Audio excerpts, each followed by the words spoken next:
Okay, so hello, this is my project on Anthropomorphic Theriocephaly. So this is the content, so go through the introduction, basically about me, and the meaning of this Anthropomorphic Theriocephaly, the animal that I chose, the clothes that I chose, the watercolor process, and my reflection.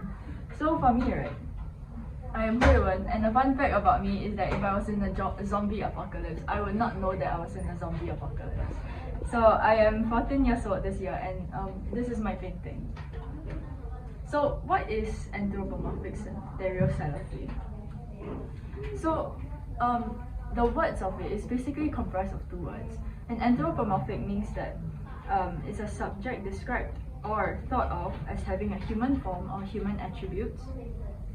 And theriocephaly refers to beings that have animal heads attached to a humanoid body. And a painting with these characteristics will imply an animal head doing human stuff with a human body. But to me, anthropomorphic theriocephaly is also a way for me to express myself, because these concepts of animals and whatnot and like the clothes, they are very common and well-known like concepts that people will understand, and because they have like these attributes attached to these animals and concepts, yeah. So for example, an owl, they would think it's curious and whatnot. And anthropomorphic theriocephaly is also something that's been prominent in history as well. For example, Anubis, which is an Egyptian god of the dead. So why did I choose this animal, which is an owl? So it's the great horned owl, and its attributes are curious and wise due to its very big eyes and like the way it's almost unnaturally cocking its head whenever it sees something it doesn't understand. So for me, I feel like that is a description that can apply to me, because I am quite a curious person and I like to understand concepts that I do not know yet, and I like to understand everything, yeah. So also, why did I choose these clothes? So these clothes are a very tacky, Halloween-like detective outfits. So like nowadays, you don't see detectives wear these types of outfits, but still, when you see like these types of outfits, the immediate thought that comes to your head is that, oh, it's a detective.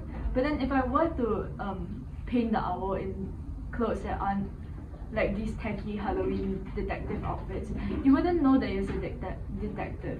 So that's why I decided to go off a Halloween site and take a picture of that.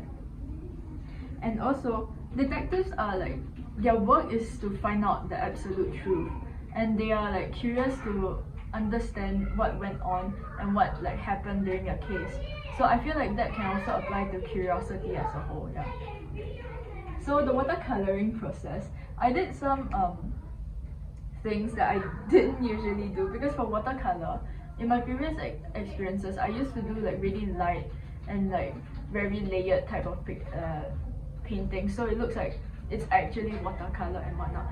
And I didn't actually try to blend or like use heavy pigmentation, because I don't know, it's watercolor and the first thought to me is like a light color. But for this painting, I did darker pigmentation, and I feel like it did very well in like trying to bring out the owl and like some features that are supposed to be brought out. And because the owl is like lighter colors, I still didn't like leave it white color. I still painted over it. So on my reflection, right, I feel like even though watercolor is not a new subject for me, I learned like 3 very important things, which is to use bolder strokes, because bolder strokes can like bring out things that are supposed to be brought out. And like if you were to keep on being very like light colored, it wouldn't be very nice, because there's no contrast. And to be not afraid to redo a part. Like if you don't like a part and not satisfied with a part, you wouldn't be satisfied with the painting even after like today. So like now is the only chance for me to redo the part, and like I should take that chance and not like be happy with this unsatisfaction. And number 3, to layer watercolor and how to actually blend watercolor together, more like acrylic paint, so to create a texture that is more towards like normal painting. Thank you.